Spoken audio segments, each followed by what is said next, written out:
Good morning students. मैं चंद्रकांता आज आपको कक्षा 12वीं से पाठ नंबर 14 शीर्षक है पहलवान की ढोलक, लेखक फणेश्वर नाथ रेणु जी।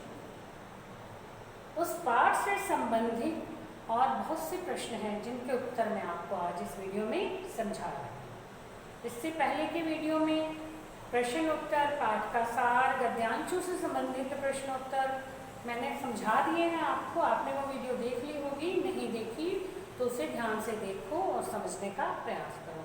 तो आज हम शुरू करते हैं पाठ से संबंधित कुछ अन्य प्रश्न उत्तर। ठीक है, पहला प्रश्न है, पहलवान की ढोलक कहानी के प्रारंभ में चित्रित प्रकृति का स्वरूप कहानी की भयावता की ओर संकेत करता है। इस कथन पर टिप्पणी कीजिए। यानी जब शुरू होता है ये पाठ, हम पढ़ना शुरू करते हैं तो उसमें शुरू में ही प्रकृति का स्वरूप जो है, जैसा वर्णन किया है कवि ने और लेखक ने, इसमें प्रकृति के स्वरूप का जो वर्णन किया है वो बहुत ही डराने वाला है। जो बातें कही हैं तो उस पर टिप्पणी कीजिए। ये है, क्या है कि कहानी का जो वातावरण है वो महामारी की भयंकरता तथा पीड़ा से भरा हुआ है। यानी महामारी के कारण भयंकर महामारी फैली हुई है और लोग बहुत दुखी हैं, तो उस दुख से दुखी लोगों से भरा हुआ है वातावरण है। ठीक है, अपने वर्णन के प्रभाव को और व्यापक बनाने के उद्देश्य से लेखक ने प्रकृति का सहारा लिया है। मतलब अपना वो जो वर्णन कर रहे हैं उसकी भयंकरता को और ज़्यादा बढ़ाने के लिए उन्होंने प्रकृति का सहारा लिया है और उसमें प्रकृति का रौद्र स्वरूप कहानी के शुरू में प्रस्तुत किया गया है। जैसे जाड़े की शांत घनी अंधेरी रात। अब जैसे हम कोई कहानी सुनते हैं ना तो उसमें बच्चों को, जब छोटे बच्चों को बताया जाता है बहुत घनी रात है, उस रात में भूत जो है आते हैं उतर करके, तो बच्चे क्या होते हैं, उन बातें सुन के डर जाते हैं। तो मतलब उसको भयंकर रूप देने के लिए प्राकृतिक बातों का इसमें लिया गया है, प्राकृतिक चीज़ों का वर्णन किया गया है। क्या है, जाड़े की शाम, घनी अंधेरी रात, झोपड़ियों में फैला हुआ अंधकार और सन्नाटा, सियारों का रुदन और उल्लुओं की डरावनी आवाज़ें, कुत्तों का भौंकना, ये सभी जो दृश्य लिए गए हैं ये कहानी में भयंकरता उत्पन्न करते हैं, कहानी को और भी भयंकर दिखाते हैं। ठीक है, तो इसलिए जो है कहानी के प्रारंभ में प्रकृति के रौद्र रूप का चित्रण किया गया है। अगला प्रश्न है, महामारी क्या थी? लेखक ने उसकी भयावता बोलते हैं, चाहे भयानकता बोल रहे हो, मतलब भयावता होता है कि डराने वाला, तो उसका क्या वर्णन किया है लेखक ने? क्या है, महामारी क्या थी? गांव में दो भयंकर रोग फैले हुए थे। एक तो था हैजा और दूसरा था मलेरिया। हैजा और मलेरिया, ये दो भयंकर रोग फैले हुए थे और इन रोगों ने मारक रूप ले लिया था। मतलब इन बीमारियों से लोग मर रहे थे। इसमें क्या होता था, बुखार हो जाता था तो लोग बुखार से थर थर कांपते थे, दिन रात उल्टियाँ करते रहते थे और निर्धनता के कारण यानी गरीबी के कारण वो दवाई भी नहीं ले पा रहे थे। उनके लिए दवाई लेना कठिन हो गया था। हर रोज़ 2-3 लाशें उठती थी, या 2-3 लोगों की मृत्यु हो जाती थी। इन लाशों के लिए कफन भी नहीं मिलता था। कई बार इन लाशों को बिना कफन के ही नदी में बहा दिया जाता था। लोगों के बोलने की शक्ति जो है वो बिल्कुल कम हो जाती थी, नहीं यानी इस बीमारी में लोग बोल नहीं पाते थे। सियारों और कुत्तों का रोना तथा उल्लुओं का बोलना इसकी भयावता को अगणित रूप में बढ़ा देते हैं। यानी इन जो ये कुत्तों का रोना और उल्लुओं का बोलना, जब कुत्ते रोते हैं और उल्लू बोलते हैं तब ऐसा माना जाता है कि कुछ ना कुछ अपशकुन होने वाला है। तो जो इनका रोना ऐसी आवाज़ें दे करके कहानी को और भी भयंकर रूप दे दिया गया है। अगला है सियारों का क्रंदन, पेचक की डरावनी आवाज़ तथा कुत्तों के रात में रोने का उल्लेख लेखक ने किस उद्देश्य से किया है। अब देखो, सियारों का क्रंदन, पेचक यानी उल्लुओं की डरावनी आवाज़, तो क्या मानते हैं कि सियार, उल्लू और कुत्ते, इन्हें अशुभ प्राणी माना जाता है।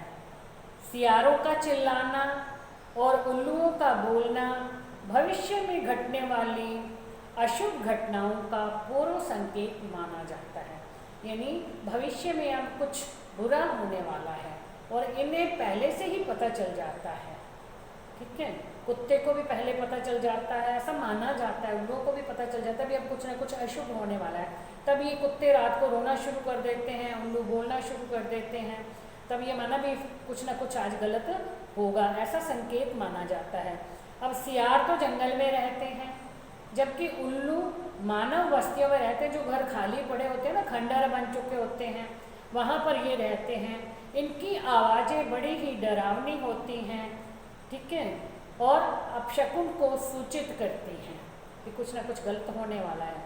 गांव में फैली भयानक महामारी के कारण निरंतर घटने वाली घटनाओं का प्रभावपूर्ण चित्रण करने के उद्देश्य से लेखक ने इनका उल्लेख किया है।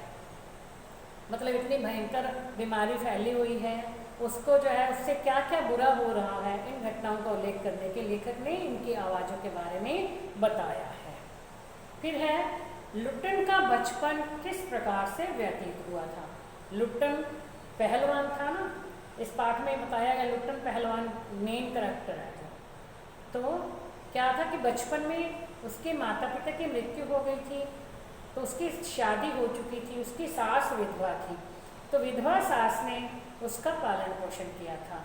वो बचपन में गाय चराने के लिए जाता था और गाय का दूध पीता था, डायरेक्ट गाय की धार मुंह में डाल लेता था। जब जैसे दूध निकालते हैं तो उस धार को मुंह में डाल के वो पी लेता था। और कुश्ती लड़ता था, तो किस पे उसने कुश्ती लड़ना सीख लिया था, ढोल की थाप पे। जैसे ढोल बजता है ना, ता धिन धिन तक, ता धिन धिन तक, तो उस पे उसी हिसाब से उसने जो है कुश्ती के दाव पेच सीख लिए थे। और नियमित रूप से वो कसरत करता था, जिससे उसकी बाहें तथा उसका सीना जो है सुडौल बन गया था और मांसल बन गया था। इस प्रकार से वो बहुत शक्तिशाली पहलवान बन गया था। अगला प्रश्न है लुट्टन के सिर पर कसरत करने की धुन क्यों सवार हुई थी।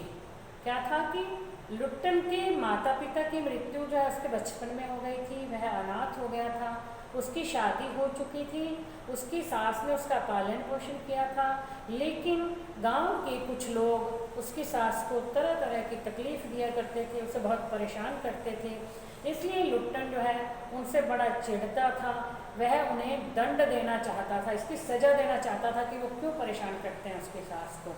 इसलिए लोगों से बदला लेने के लिए ही लुट्टन जो था वो कुश्ती लड़ना सीखा था, इसलिए उस पर कसरत करने की धुन सवार हो गई थी। अगला प्रश्न है शेर का बच्चा कौन था और लुट्टन ने उसको क्या चुनौती दी थी।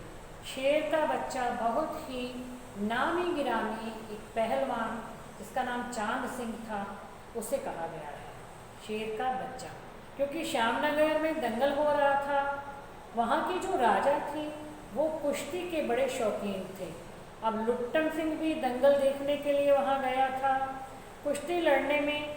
वहाँ पर कुश्ती लड़ने के लिए पंजाब का एक मशहूर पहलवान चांद सिंह भी आया था और वह बड़ा ही शक्तिशाली था, सुंदर था। वह अपने बराबरी के सभी पहलवानों को कुश्ती में हरा चुका था। इस कारण से उसे शेर के बच्चे की उपाधि मिली थी। देशी पहलवान तो उससे लड़ने की हिम्मत नहीं कर सकते थे, मतलब सपने में भी नहीं सोच सकते थे कि चांद सिंह से कुश्ती लड़ी जाए। बाहर ढोल बज रहा था तो लुट्टन जो ढोल की आवाज़ को सुनकर के उसमें बड़ा जोश आ गया था और उसने उस शेर के बच्चे चांद सिंह को कुश्ती लड़ने के लिए चुनौती दे दी थी।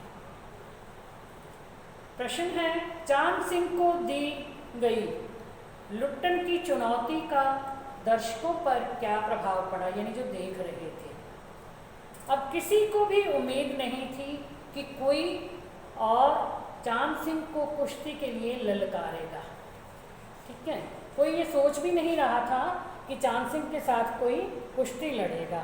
लुट्टन ने अखाड़े में पहुंचते ही, जैसे ही लुट्टन अखाड़े में पहुंचा तो लोगों में खलबली मच गई। जो दर्शक बैठे थे उनमें एकदम से खलबली, यानी वो उन्होंने इधर उधर बातचीत करनी शुरू कर दी, भी ये क्या हो गया। अब चांद सिंह जो है लुट्टन को देख के थोड़ा मुस्कुराया और उस पर बाज की तरह झपट पड़ा। लोगों को लगा कि यह कमज़ोर पहलवान चांद सिंह के आगे टिक नहीं सकेगा। तो उनके मुंह से एकदम से निकला, पागल है, ये बिल्कुल पागल है, मरा, ए मरा, ए मरा, यानी ऐसे ऐसे लोग जो है जोर जोर से बोलने लगे, चिल्लाने लगे। अगला प्रश्न है, लुट्टन को चांद सिंह से कुश्ती लड़ने की अनुमति किस प्रकार प्राप्त हुई। राजा साहब जानते थे कि चांद सिंह बड़ा ही मशहूर और शक्तिशाली पहलवान है। वह नहीं चाहते थे कि लुट्टन चांद सिंह के साथ कुश्ती लड़े और उसके हाथों मारा जाए। इसलिए उन्होंने क्या किया, उसे 10 रुपये दे करके कहा कि तुम जाओ, मेले जाओ और मेला देख करके वापस आ जाओ। और मैनेजर साहब तथा सिपाहियों ने भी लुट्टन सिंह को बहुत डराया, धमकाया, समझाया, लेकिन उसने गिड़गिड़ाकर कहा कि दुहाई सरकार, दुहाई, पत्थर पर सिर पटक करके मर जाऊंगा, लेकिन ऐसे विवश होकर के ऐसे लोगों के सामने झुकूंगा नहीं कि ये जो मेरे सामने है ये बहुत शक्तिशाली पहलवान है तो मैं उससे लड़ूंगा नहीं, ऐसा मैं नहीं कर सकता। तो आखिर में लाचार होकर के, विवश होकर के राजा साहब ने लुट्टन सिंह को चांद सिंह से लड़ने की अनुमति दे दी थी, कुश्ती लड़ने की अनुमति दे दी थी। अगला प्रश्न है, राजमत बहुमत चांद के पक्ष में था। उपयुक्त कथन का आशय स्पष्ट कीजिए। क्योंकि चांद सिंह बहुत ही नामी गिरामी मशहूर पहलवान था, वह बड़ा ही शक्तिशाली और सुंदर था। वह अपनी उम्र के सभी पहलवानों को हराकर शेर के बच्चे का टाइटल पा चुका था। राजा भी उससे प्रभावित थे, वे भी चाहते थे कि जीत जो है वो चांद सिंह की हो। राजा के मन में भी यही इच्छा थी और दर्शकों में से भी ज़्यादातर लोग जो है चांद सिंह की विजय के पक्ष में थे। मतलब दर्शक भी यही चाहते थे कि चांद सिंह जीते। तो इसलिए कहा गया भी राजमत यानी राजा भी और बहुमत दर्शक भी सब ये चाहते थे कि चांद सिंह जीते। अब चांद सिंह मैदान में खड़ा व्यर्थ मुस्कुराने की चेष्टा कर रहा था। क्यों? जैसे ही मतलब पहली बार जब लुट्टन सिंह अखाड़े में पहुंचा, चांद सिंह उसकी और बाज की तरह झपट पड़ा। लुट्टन सफाई के साथ आक्रमण को संभाल करके एक और निकल करके खड़ा हो गया था और अपना पैंतरा दिखाने लगा। अब लुट्टन को पहली पकड़ में ही, लुट्टन को जैसे ही पकड़ा ना चांद सिंह ने, यानी पहली पकड़ में ही उसे पता चल गया था कि ये भी बहुत शक्तिशाली है। उससे शक्तिशाली पहलवान मान चुका था, मगर वह हंस करके उसकी उपेक्षा करने की चेष्टा कर रहा था। मतलब ऐसे ही जैसे झूठी हंसी कर रहा था कि ये मेरा मुकाबला नहीं कर सकता, ऐसे कर रहा था। अब व्यर्थ ही मुस्कुराने की चेष्टा कर रहा था, भी झूठ मूठ का ही मुस्कुरा रहा था। तो बच्चों, ये मैंने आपको 10 प्रश्न के उत्तर समझाए हैं। इसके भी और भी इस पाठ से संबंधित बहुत से प्रश्न हैं जिनके उत्तर मैं आपको नेक्स्ट वीडियो में समझाऊंगी। Thank you.